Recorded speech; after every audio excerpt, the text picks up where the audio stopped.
কর্ম আপনাকে করা লাগবে। এই যে জয়েন্ট ফ্যামিলির সিস্টেম আমাদের সমাজে চলছে না, একজন বাবা আপনি চাইছেন আমি আমার একটাও ছেলেকে আলাদা করবো না, সবাইকে একসঙ্গে নিয়ে থাকবো, এটা ভালো জিনিস আপনার নিয়ত অনুযায়ী।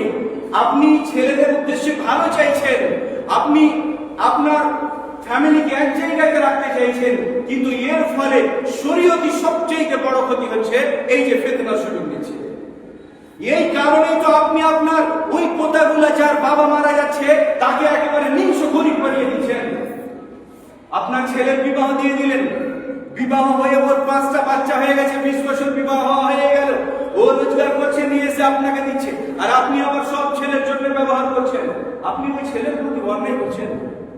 ছেলে রোজগার করবে আপনাকে দিবে কেন? আপনি বলবেন আমি যে ওকে মানুষ করেছি, আর এটা আপনার কর্তব্য ছিল। আপনার ছেলে ওর ছেলেকে মানুষ করবে। যেই দিন আপনি রোজগার না করতে পারবেন, যেই দিন আপনার অসুবিধা হবে, ওই ছেলে তো আপনাকে দেখবে।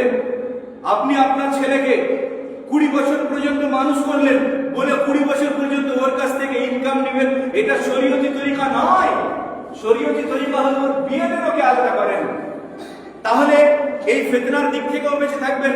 ওই ছেলে আপনার যদি মারা যায় তাহলে ওই ছেলের বাচ্চা কাচ্চারা নিঃস্ব গরিব হবে না, ওর বাবা রোজগার করা অর্থ ওদের হবে।